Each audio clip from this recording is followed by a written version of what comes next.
السلام علیکم ورحمۃ اللہ تعالی وبرکاتہ۔ مرکز اہل سنت جامعہ رضویہ منظر اسلام کے یوٹیوب چینل ہم سبق درس نظامی میں آپ کا خیر مقدم ہے۔ پیارے بچوں، جنہوں نے اب تک ہمارے چینل کو سبسکرائب نہیں کیا ہے وہ ضرور سبسکرائب کر لیں اور بیل آئیکن یعنی گھنٹی بھی بجا دیں تاکہ ہر ویڈیو کی نوٹیفیکیشن اطلاع اپلوڈ کرتے ہی آپ تک پہنچ جائے، اور اپنے ساتھیوں سے بھی شیئر کریں۔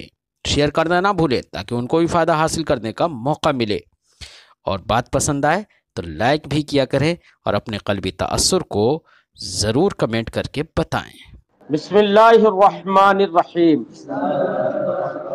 باب ما جاء ان الشہر یکون 29۔ حدثنا احمد بن منیع حدثنا یحیی بن زکریا بن ابی زائدہ قال اخبرنی عیسی بن دینار عن ابیہ عن عمرو بن الحارث حارث بن ابی ضرار عن ابن مسعود قال ما صمت مع النبي صلی اللہ علیہ وسلم 29 اکثر مما صمنا 30 الی آخر۔ امام ترمذی علیہ رحمت و رضوان یہاں پر باب ذکر کر رہے ہیں ان روایات کے بیان میں جو روایات اس تعلق سے آئی ہیں کہ مہینہ 29 دن کا بھی ہوتا ہے، مہینہ 30 دن کا ہوتا ہے۔ اس تعلق سے ہم نے کل گفتگو کی تھی۔ اس باب میں امام ترمذی وہ روایت لے کر آئیں گے جس سے معلوم ہوتا ہے کہ مہینہ 29 دن کا بھی ہوتا ہے، اور اس پر دلیل وہ حدیث پاک جو ذکر کر رہے ہیں دلیل کے طور پر، وہ وہی حدیث ہے جس کا مفہوم اس سے پہلے میں نے آپ کو ذکر کیا۔ امام بخاری نے ایک بہت لمبی حدیث وہ ذکر کی ہے، امام ترمذی نے یہاں پر تو صرف 1 یا 1.5 لائن میں مفہوم حدیث یہاں ذکر کیا ہے، لیکن اس حدیث کا تو مفہوم ہے، لیکن یہ مستقل الگ ایک حدیث ہے۔ بات سمجھ میں آئی؟ ہاں۔ باب ما جاء ان الشہر یکون 29، تو وہ واقعہ ذہن میں ہوگا کہ سرکار دو عالم صلی اللہ علیہ وسلم کا اپنی ازواج کے ساتھ کچھ معاملہ ہوا تھا جس کی وجہ سے آپ نے اپنی ازواج سے علیحدگی اختیار کر لی تھی، اور آپ نے ایلا فرمایا کہ آپ 1 مہینے تک ازواج سے نہیں ملیں گے، ان سے دور رہیں گے، اور اس کے لیے آپ ایک کمرے میں گوشہ نشینی آپ نے اختیار کی۔ جب 29 دن ہوئے تو سرکار کمرے مبارکہ سے باہر نکل کر آئے، تشریف لائے۔ لوگوں نے پوچھا یا رسول اللہ، آپ نے تو 1 مہینے کا ایلا فرمایا تھا، قسم کھائی تھی، اور آج تو ابھی 1 مہینہ پورا نہیں ہوا۔ تو لوگوں نے اس لیے سوال کیا کہ قسم جب کھائی جائے تو اس کو پورا کیا جائے، یہ تو حکم ہے شریعت کا، سوائے چند قسموں کے جن کے توڑنے ہی میں فائدہ ہوتا ہے۔ تو لوگوں نے سوال کیا یا رسول اللہ، آپ نے تو 1 مہینے کا ایلا فرمایا، آلا یولی ایلا قسم کھانا۔ تو سرکار نے ارشاد فرمایا کہ مہینہ 29 دن کا بھی ہوتا ہے، اور اس مہینے میں یہ جو مہینہ چل رہا ہے یہ 29 ہی دن کا ہے، یہ سرکار نے فرمایا۔ تو اس حدیث پاک سے معلوم ہوا کہ مہینہ 29 دن کا بھی ہوتا ہے نا۔ لہذا چاند 29ویں تاریخ میں نکل آئے، دکھ جائے، تو اس میں کوئی حرج کی بات نہیں ہے۔ ہمیں تو چاند دیکھ کر ہی روزہ رکھنا ہے، چاند دیکھ کر ہی افطار کرنا ہے۔ باب ما جاء ان الشہر یکون 29، یہ باب ہے ان روایات کے بیان میں جو اس سلسلے میں آئی ہیں کہ مہینہ 29 دن کا بھی ہوتا ہے۔ بھی کا ترجمہ میں اپنی طرف سے بڑھا رہا ہوں کیونکہ باب کا مقصود یہی ہے۔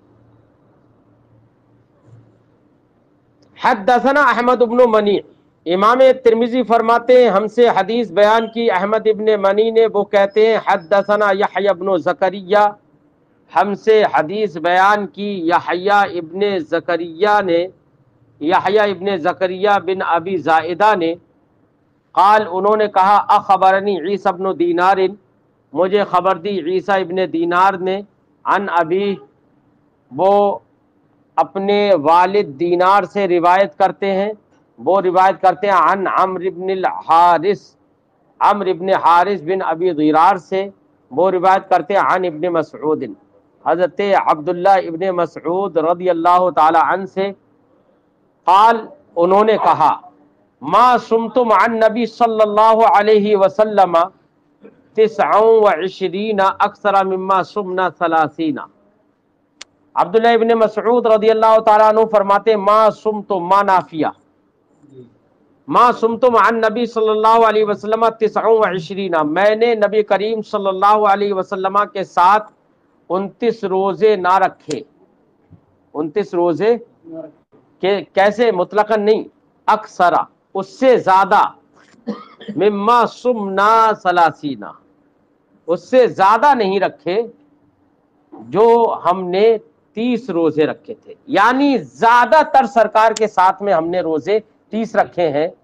لیکن اس حدیث پاک سے چونکہ عنوان باب تھا کہ مہینہ 29 دن کا بھی ہوتا ہے، حدیث پاک کے الفاظ صراحتاً دلالت نہیں کر رہے ہیں اس بات پر کہ مہینہ 29 دن کا بھی ہوتا ہے، لیکن اس سے استدلال کیا جا سکتا ہے کہ مہینہ 29 دن کا بھی ہوتا ہے۔ کیسے کہ حضرت عبداللہ ابن مسعود نے یہی تو کہا کہ ہم نے زیادہ تر روزے تو 30 دن کے رکھے ہیں، تو زیادہ، اور اس سے پتہ چلا کہ کم روزے 29 دن کے بھی رکھے ہیں، اور ماہ رمضان، پورے رمضان کے روزے رکھنا واجب ہے، فرض ہے۔ اس سے پتہ چلا جب 29 روزے رکھے ہیں تو مہینہ وہ 29 ہی کا ہوگا، تو اس سے سمجھ میں آیا کہ مہینہ 29 دن کا بھی ہوتا ہے، 29 دن کا بھی ہوتا ہے۔ اس سے ایک بات اور سمجھ میں آئی کہ مہینہ زیادہ تر تو 30 دن کے ہوتے ہیں لیکن 29 دن کے کم ہوتے ہیں، لہذا عوام میں جو یہ مشہور ہے کہ ایک مہینہ 29 دن کا ہوتا ہے تو دوسرا مہینہ 30 دن کا ہوتا ہے، یہ کہنا کوئی ضروری، یہ بات کوئی ضروری نہیں ہے۔ ایسا بھی ہو سکتا ہے 2 چاند لگاتار 29 ہی کے ہو جائیں، اور یہ بھی ممکن ہے کہ 2 چاند لگاتار 30 دن کے بھی ہو جائے، لہذا ایک 29 کا ہو، ایک 30 کا ہو، پھر 29 کا ہو، پھر 30 کا ہو، یہ کوئی ضروری نہیں ہے۔ اسی حدیث سے یہ بات بھی سمجھ میں آتی ہے۔ فرماتے ہیں کہ وفی الباب عن عمرو وابی ہریرہ عن عمر وابی ہریرہ وعائشہ وسعد بن ابی وقاص، اس باب میں متعدد روایات ہیں، جیسے یہ حدیث تو عبداللہ ابن مسعود سے ذکر کر دی، اور کہتے ہیں کہ اس باب میں حضرت عمر سے بھی حدیث مروی ہے، ابو ہریرہ سے بھی ہے، حضرت عائشہ صدیقہ سے بھی ہے، سعد ابن ابی وقاص سے بھی ہے، اور عبداللہ ابن عباس سے بھی ہے، اور عبداللہ ابن عمر، انس ابن مالک، جابر ابن عبداللہ، ام سلمہ، ابی بکرہ، ان تمام لوگوں سے اس باب میں احادیث مروی ہے۔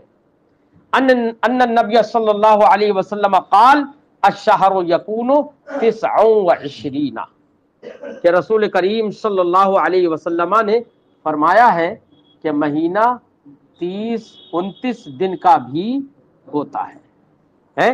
اس مفہوم میں روایتیں ان تمام لوگوں سے مروی ہیں، تو اس کا مطلب یہ ہوا ما قبل کی روایت سے اگرچہ صراحتاً یہ معلوم نہیں ہوا کہ مہینہ 29 دن کا ہوتا ہے، لیکن یہ الفاظ سرکار کے جو ان لوگوں نے روایت کیے ہیں کہ الشہر یکون 29، یہ تو بالکل صریح ہے اس سلسلے میں کہ مہینہ 29 دن کا بھی ہوتا ہے، اس لیے امام ترمذی نے اس قول ہی کو ذکر کر دیا۔ پھر ایک ایسی حدیث ذکر کرتے ہیں جو اسی مفہوم کی تائید کرتی ہے، وہ حدیث وہی جو میں نے ابھی، جس کا مفہوم اور واقعہ جو میں نے ابھی ذکر کیا۔ فرماتے ہیں حدثنا علی بن حجر حدثنا اسماعیل بن جعفر عن حمید عن انس انه قال آل رسول اللہ صلی اللہ علیہ وسلم من نسائه شہرا. امام ترمذی فرماتے ہیں ہم سے حدیث بیان کی علی ابن حجر نے، وہ کہتے ہیں ہم سے حدیث بیان کی اسماعیل ابن جعفر نے، وہ روایت کرتے ہیں حمید سے، وہ روایت کرتے ہیں انس ابن مالک رضی اللہ تعالی عنہ سے، انہ قال کہ انہوں نے کہا آلہ رسول اللہ، آلہ یولی ایلا، ایلا کرنا قسم کھا لینا، آلیت باللہ میں نے اللہ کی قسم کھائی ہے. آلہ یولی ایلا کا معنی آلہ رسول اللہ صلی اللہ علیہ وسلم من نسائی، رسول کریم صلی اللہ علیہ وسلم نے اپنی ازواج کی وجہ سے یا اپنی ازواج سے مخالطت اور میل جول سے قسم کھا لی، یا ان سے دور رہنے کی قسم کھا لی، 1 مہینے تک کی، شہرن 1 مہینے تک دور رہیں گے.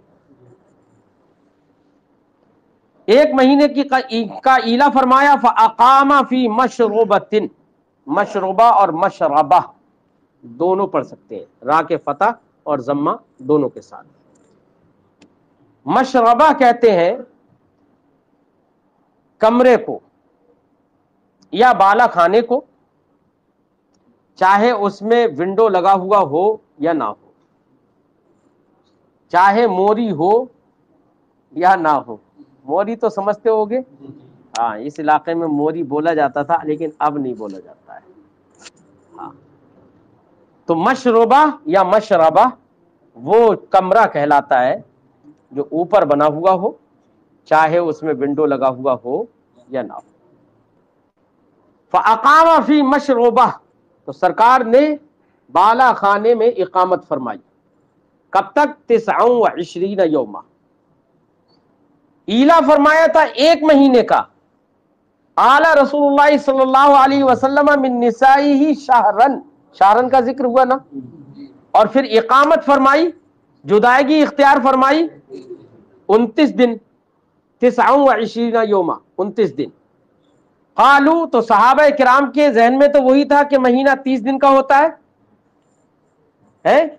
یہ ان کے ذہن میں ہونا اور عادت میں ہونا یہ دلیل ہے کہ زیادہ تر انہوں نے مہینے 30 ہی دن کے دیکھے ہوں گے. اس لیے تو صحابہ کرام نے عرض کی یا رسول اللہ انک آلیت شہرن، آپ نے تو 1 مہینے کا ایلا فرمایا تھا. فقال، تو سرکار نے فرمایا الشہر 29، الشہر پہ الف لام عہد کا، اے ھذا الشہر، یہ مہینہ، ورنہ مطلقاً حکم نہیں ہے اس کا کہ مہینہ 29 دن کا ہوتا ہے، یہ مطلقاً حکم نہیں ہے. ماقبل میں آپ روایتوں سے سمجھ چکے ہیں کہ مہینہ زیادہ تر تو 30 دن کا ہوتا ہے نا. اس لیے یہاں پر متعین کرنا، ورنہ تو تعارض ہو جائے گا روایات میں، اس لیے متعین کرنا پڑے گا کہ یہاں پر الشہر پر الف لام عہد کا ہے، اور عہد سے مراد یہاں پر مہینے سے مراد وہی مہینہ ہے جس مہینے کا یہ واقعہ ہے. فقال، تو سرکار نے فرمایا الشہر 29، مہینہ 29 دن کا ہے، یعنی یہ مہینہ 29 دن کا ہے. یا یہ اگر شہر سے الف لام عہد کا نہ لیا جائے تو یہ بھی معنی ہو سکتا ہے کہ مہینہ 29 دن کا بھی ہوتا ہے.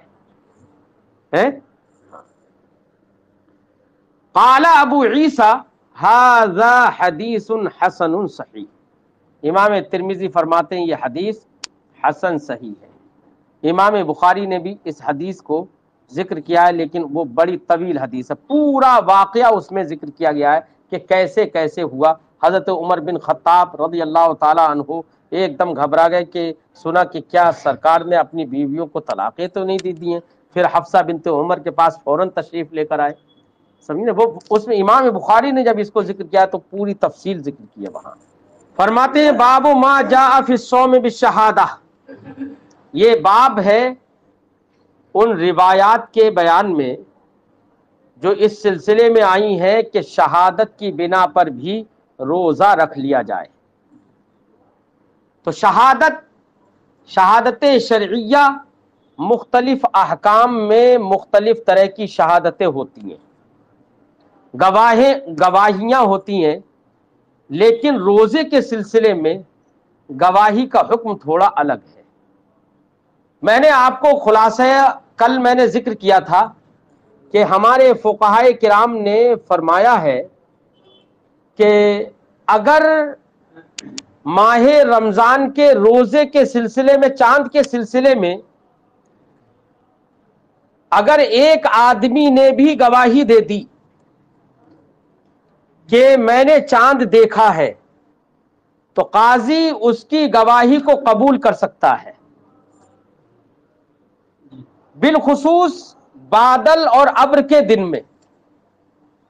اگر کوئی ایک آدمی بھی کہتا ہے کہ میں نے چاند دیکھا ہے، تو قاضی کو چاہیے کہ وہ اس کی شہادت کو، ایک ہی آدمی کی شہادت کو قبول کر کے روزہ رکھنے کا حکم دے دے۔ لیکن اگر ابر آلود نہیں ہے، مطلع صاف ہے، بالکل صاف ہے مطلع، اور پھر چاند نہیں دیکھا گیا، تو ایسی صورت میں ہمارے فقہا نے فرمایا ایک آدمی کی گواہی کا اعتبار نہ کیا جائے، جمع کثیر کا اعتبار ہوگا پھر، کیونکہ مطلع جب صاف ہے تو ایک ہی نے کیسے دیکھا، سمجھے نہیں؟ تو ہمارے فقہا نے فرمایا جمع کثیر کی شہادت کا اعتبار ہوگا، کہ کسی نے نہیں دیکھا تو کم سے کم ایک جماعت تو کہے کہ ہم نے دیکھا ہے، ایک آدمی کی گواہی کا اعتبار نہیں ہوگا۔ خلاصہ گفتگو یہ ہے کہ ماہ رمضان کے چاند کے سلسلے میں اگر مطلع صاف نہیں ہے تو ایک آدمی بھی اگر شہادت دیتا ہے تو قاضی کو چاہیے کہ اس کی شہادت کو قبول کرے، اور نبی کریم صلی اللہ علیہ وسلم سے یہ حکم ثابت ہے۔ نبی کریم صلی اللہ علیہ وسلم کی بارگاہ میں ایک اعرابی آئے اور انہوں نے عرض کی، یا رسول اللہ میں نے چاند دیکھا ہے۔ سرکار نے فرمایا کہ تم مسلمان ہو، یعنی کیا تم اللہ کے ایک ہونے کی شہادت دیتے ہو؟ تو اس نے کہا میں اللہ کے ایک ہونے کی شہادت دیتا ہوں۔ پھر سرکار نے فرمایا کہ کیا تم اس بات کی شہادت دیتے ہو کہ محمد اللہ کا رسول ہے؟ تو اس نے کہا کہ میں اس بات کی شہادت دیتا ہوں۔ اس کے ایمان کا یقین ہے نا، مسلمان ہونے کا یقین ہو گیا۔ تو سرکار نے فرمایا کہ اے بلال اعلان کر دو کہ لوگ روزہ رکھیں۔ تو ایک ہی آدمی کی روزے کے سلسلے میں شہادت نبی کریم صلی اللہ علیہ وسلم نے قبول فرما لی۔ بات سمجھائی؟ اس لیے فقہا نے فرمایا کہ ماہ رمضان کا جو چاند ہے اس سلسلے میں ایک آدمی کی بھی شہادت مقبول ہو جائے گی، لیکن افطار کے سلسلے میں، عید کے چاند کے سلسلے میں، اس میں ایک آدمی کی گواہی معتبر نہیں ہوگی، کم سے کم 2 مرد یا 1 مرد 2 عورتیں گواہی دیں تبھی گواہی معتبر ہوگی، ورنہ افطار کا حکم نہیں دیا جائے گا۔ فرماتے ہیں باب ما جاء فی الصوم بالشہادہ، یہ باب ہے ان روایتوں کے بیان میں جو اس سلسلے میں آئیں کہ شہادت کی بنا پر روزہ رکھ لیا جائے۔ اچھا، شہادت یہ تو روایت سے ثابت ہے، عقل بھی چاہتی ہے کہ شہادت کی بنا پر روزہ رکھ لیا جائے۔ شہادت یہ در حقیقت اخبار ہے چاند کا، چاند کی خبر دینا ہے، اور چاند کے بارے میں کوئی ضروری نہیں ہے کہ ہر آدمی کی نگاہ چاند کو دیکھ ہی سکے، اس لیے دوسرے پر اعتبار کرنا، دوسرے پر اعتماد کرنے کی اجازت بھی شریعت نے دی ہے۔ اس سے یہ معلوم ہوتا ہے کہ لائق اعتبار اور لائق اعتماد جو لوگ ہیں ان پر اعتماد کرنا بھی چاہیے۔ فرماتے کہ شہادت سے روزے رکھنے کے سلسلے میں جو احادیث آئی ہیں، فرماتے ہیں حدثنا محمد بن اسماعیل، ہم سے حدیث بیان کی ابو عبداللہ محمد ابن اسماعیل بخاری علیہ رحمت و رضوان نے۔ وہ کہتے ہیں حدثنا محمد بن صباح، ہم سے حدیث بیان کی محمد ابن صباح نے۔ وہ کہتے ہیں حدثنا الولید ابن ابی ثور، ہم سے حدیث بیان کی ولید ابن ابی ثور نے عن سماک، وہ روایت کرتے ہیں سماک سے، عن اکرمہ، وہ روایت کرتے ہیں حضرت اکرمہ سے، عن ابن عباس، اور حضرت اکرمہ نے روایت کی ہے کس سے؟ حضرت عبداللہ ابن عباس سے، اور عبداللہ ابن عباس صحابی رسول ہیں۔ یہ حدیث امام ترمذی جو ذکر کر رہے ہیں، اس سند پر تھوڑا سا دھیان دیجئے۔ کہا عن سماکن عن اکرمۃ عن ابن عباس. تو حضرت سماک کے بعد اکرمہ ہے، تو حضرت سماک نے روایت کی اکرمہ سے، اور اکرمہ نے روایت کی ہے عبداللہ ابن عباس سے. تو سند کہیں پر یہاں پر کسی راوی کو چھوڑا نہیں گیا. دیکھیے یعنی صحابی کو بھی ذکر کیا ہے یہاں پر اس سند میں. تو اس حدیث کو مرسل تو نہیں کہیں گے نا؟ بولو یار، اس حدیث کو مرسل؟ اصطلاح اصول حدیث میں مرسل اس حدیث کو کہتے ہیں جس حدیث کے اندر ابتدائے سند میں، ابتدائے سند کہو یا انتہائی سند بھی کہہ سکتے ہو، مثلا ہمارے لیے تو یہاں سے شروع ہو رہی ہے تو صحابی تک پہنچیں گے تو وہ انتہائی سند ہو جائے گی، ہے نا؟ اور آغاز کے اعتبار سے، روایت کرنے والوں کے روایت کے اعتبار سے وہ ابتدا بھی ہے. تو متن سے پہلے اگر کوئی راوی اپنے سے اوپر والے راوی کو چھوڑ کر براہ راست کہہ دے کہ میں نے نبی کریم صلی اللہ علیہ وسلم کو ایسے کہتے ہوئے سنا یا سرکار کو ایسا کرتے ہوئے سنا، یہ تو ویسے کہے گا نہیں، سننے کی بات تو نہیں کہے گا، لیکن یہ کہہ سکتا ہے کہ نبی کریم صلی اللہ علیہ وسلم نے ایسا فرمایا ہے، یہ تو کہہ دے گا. تو اپنے شیخ کو یا اپنے سے اوپر راوی کو چھوڑ کر براہ راست بلا واسطہ دوسرے تک پہنچ جائے تو اسی کا نام ہے ارسال. کیا ہے اس کا نام؟ یہاں پر غور کریے گا کہ سماک نے اکرمہ سے روایت کی ہے، اور حضرت اکرمہ نے عبداللہ ابن عباس سے، اور حضرت عبداللہ ابن عباس نے یہ کہا ہے جاء اعرابی الی النبی صلی اللہ علیہ وسلم ہے. تو یہاں پر بیچ میں کسی کو چھوڑا نہیں گیا ہے، کیونکہ صحابی رسول براہ راست سرکار کا قول ذکر کر رہے ہیں، سرکار کا فرمان ذکر کر رہے ہیں، یا اس واقعہ کو ذکر کر رہے ہیں. لیکن اسی حدیث کو جب دیگر سندوں سے جب یہ حدیث مروی ہوئی تو دوسری سندوں میں یہاں پر حضرت سماک کے جو حضرت سماک سے روایت کرنے والے جو لوگ ہیں انہوں نے جب اپنی سندوں سے اس حدیث کی روایت الگ سے دوسری سندیں جب کی ذکر کی اور روایتیں کی تو اس میں عام طور سے حضرت عبداللہ ابن عباس کو چھوڑ دیا گیا ہے. مطلب اکثر روایتوں میں ایسا ہے. تو عبداللہ ابن عباس کو چھوڑ کر براہ راست کہاں پر کیسے کہہ دیا گیا کہ قال نبی صلی اللہ علیہ وسلم، یا یہ کہ جاء اعرابی الی النبی صلی اللہ علیہ وسلم، تو بیچ میں حضرت عبداللہ ابن عباس کو چھوڑ دیا گیا. اور بیچ میں اگر کسی ابتدائی سند یا انتہائی سند جیسے جس کو بھی آپ سمجھ لو، تو اس میں اگر راوی کو چھوڑ دیا جائے، اوپر والے راوی کو، اور بلا واسطہ براہ راست نبی کریم صلی اللہ علیہ وسلم سے اس کو جوڑ دیا جائے تو اس کو کہتے ہیں مرسل. تو دیگر سندوں سے یہی حدیث مرسل بھی ہے. کیا ہے؟ اگر بیٹا ایک صحابی نے، تو مرسل دیکھو، اب اگر یہ مرسل کا معنی سمجھ میں آ گیا. مرسل کی اگر دیکھا جائے تو تین قسمیں ہوتی ہیں، ایک مرسل صحابی، ایک مرسل تابعی، اور ایک مرسل ما بعد تابعی. سمجھے نہیں؟ صحابی اگر ارسال کرے، مثال کے طور پر ایک صحابی نے دوسرے صحابی سے بات سنی، براہ راست سرکار سے نہیں سنی، لیکن جو بیچ میں صحابی رسول واسطہ تھے ان کو چھوڑ کر صحابی رسول براہ راست کہہ دے کہ نبی کریم صلی اللہ علیہ وسلم کے زمانے میں ایسا ہوا ہے نا. تو مرسل صحابی بالاتفاق تمام ائمہ حدیث کے نزدیک مرسل صحابی مسند کے حکم میں ہے، یعنی متصل السند مانی جائے گی وہ حدیث، اور لائق حجت ہوگی، لائق احتجاج ہوگی. مرسل صحابی میں کسی نے اختلاف نہیں کیا، اور وہ اپنے درجے سے، قوت کے درجے سے ضعف کے درجے میں نہیں آتی ہے، کیونکہ تمام صحابہ کرام عادل ہیں. یہ تو حدیث پاک سے ثابت ہے، الصحابۃ کلہم عدول، تمام صحابہ کرام عادل ہیں. بات سمجھ آئی؟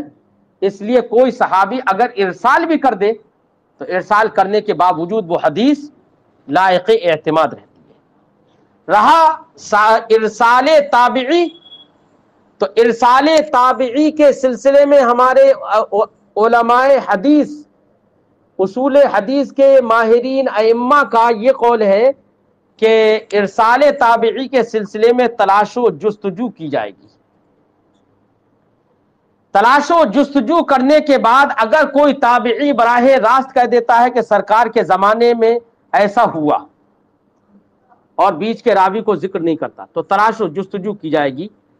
تلاش و جستجو کرنے کے بعد یہ دیکھا جائے گا کہ جس راوی نے ارسال کیا ہے، جس تابعی نے ارسال کیا ہے، اس نے کہاں کہاں ارسال کیا، اور ارسال کرنے کے بعد تلاش و جستجو کی جائے گی کہ حقیقت میں یہاں پر بیچ میں کون صحابی ایسے ہیں جن سے یہ حدیث روایت کی اور انہوں نے اس کا ذکر نہیں کیا. اگر یہ ثابت ہو جائے کہ بیچ میں یہ صحابی ہیں اور واقعی یہ حدیث صحیح ہے، تو ایسے اگر تابعی کا ارسال ہوا اور تلاش و جستجو کے بعد یہ معلوم ہوا کہ وہ سند صحیح ہے اور حدیث سرکار سے ثابت ہے، تو ایسے تابعی کا ارسال بھی مقبول ہے اور لائق عمل ہے، حدیث درجہ احتجاج سے نہیں گرتی. اور اگر تلاش و جستجو کے بعد یہ معلوم ہوا کہ حقیقت میں اس حدیث کو سرکار سے، اس حدیث کا ثبوت یا اس حدیث کی نسبت سرکار سے نہیں ہے، اگر یہ معلوم ہوا تو ایسی صورت میں یہ حدیث درجہ احتجاج سے گر جائے گی اور اس کا اعتبار نہیں ہوگا. اور ما بعد تابعی اگر کوئی ارسال کرے تو اس کا قول تو معتبر ہی نہیں ہے جب تک کہ سند متصل نہیں ہو. تو یہ مرسل کے بارے میں ایک ضروری بات تھی، میں نے ذکر کی چونکہ آگے ذکر اس کا آ رہا ہے. فرماتے باب ما جاء عن اکرمہ عن ابن عباس قال جاء اعرابی الى النبی صلی اللہ علیہ وسلم، ایک اعرابی نبی کریم صلی اللہ علیہ وسلم کی بارگاہ میں آئے. فقال، تو انہوں نے کہا انی رأیت الہلال، میں نے چاند دیکھا ہے یا رسول اللہ. فقال، تو سرکار نے فرمایا اتشہد ان لا الہ الا اللہ، کیا تو گواہی دیتا ہے کہ اللہ کے سوا کوئی معبود نہیں؟ اتشہد ان محمدن رسول اللہ، کیا یہ اس بات کی گواہی دیتا ہے کہ محمد اللہ کے رسول ہیں؟ قال نعم، اس نے کہا کہ ہاں میں گواہی دیتا ہوں. دیکھیے سرکار نے دونوں گواہیاں معلوم کی. اس سے پتہ چلتا ہے کہ ایمان کے لیے صرف لا الہ الا اللہ کافی نہیں ہے، سمجھے نہیں؟ ورنہ سرکار دو عالم صلی اللہ علیہ وسلم لا الہ الا اللہ ہی کی گواہی لے لیتے بس کافی تھا نا. اس سے پتہ چلا کہ دونوں شہادتیں چاہیے. اب اس حدیث سے تعارض ہوتا ہے جس حدیث پاک میں یہ فرمایا گیا من قال لا الہ الا اللہ دخل الجنہ، وہاں تو یہی ہے کہ لا الہ الا اللہ اگر کہہ دیا تو جنت میں داخل ہو جائے گا، اور یہاں پر تو دو شہادتوں کا ذکر ہے. تو کیا ایک شہادت کافی ہے یا نہیں ہے؟ ایک حدیث کہتی ہے ایک شہادت کافی ہے، ایک حدیث کہتی ہے کہ دونوں شہادتیں ضروری ہیں. اب جواب کیا ہوگا؟ تعارض سمجھ میں آیا؟ جواب علامہ نووی علیہ الرحمۃ والرضوان نے شرح مسلم میں دیا. انہوں نے فرمایا کہ جس روایت میں یہ ہے کہ من قال لا الہ الا اللہ دخل الجنہ، اس کا مطلب یہ نہیں ہے کہ صرف لا الہ الا اللہ کہے، بلکہ فرمایا کہ کلمہ طیبہ کے جو مقتضیات ہیں ان تمام مقتضیات پر عمل کرنے والا ہو، یہ مطلب ہے لا الہ الا اللہ کہنے کا. ورنہ تو صرف لا الہ الا اللہ کہتا رہے اور ضروریات دین کا انکار کرتا رہے تو ایسی صورت میں وہ مسلمان نہیں ہوگا اور نہ جنت میں داخل ہوگا. یہ علامہ نووی علیہ رحمۃ والرضوان نے شرح مسلم میں صاف صاف لکھ دیا ہے. بات سمجھ آ گئی؟ تو اس سے پتہ چلا کہ لا الہ الا اللہ کے مقتضیات یعنی تمام تر ضروریات دین کا اقرار کرنے والا ہو تو وہ جنت میں داخل ہوگا. اور ضروریات دین میں نبی کریم صلی اللہ علیہ وسلم کی نبوت و رسالت کا اعتراف بھی ہے. اس کا اعتراف کیے بغیر مسلمان نہیں ہو سکتا. لہذا دونوں حدیثوں کے درمیان تطبیق ہو گئی. فرماتے ہیں فقال، کہاں گیا؟ قال یا بلال، سرکار نے فرمایا اے بلال اذن فی الناس ان یصوموا غدا، لوگوں میں اعلان کر دو وہ کل روزہ رکھیں. اعتبار کیا یہ کی شہادت کا. امام ترمذی کا مقصود بھی یہ ہے، آگے بیان بھی کر رہے ہیں کہ ماہ رمضان کے روزے کے سلسلے میں اگر غبار یا ابر آلود ہو مطلع تو ایسی صورت میں ایک آدمی کی گواہی بھی معتبر ہوگی، لیکن یہ ماننا پڑے گا کہ وہ آدمی لائق اعتبار ہو. لائق اعتبار ہونا اسی سے سمجھ میں آیا کہ سرکار نے دونوں شہادتیں اس سے معلوم کی کہ تم اس بات کی گواہی دیتے ہو.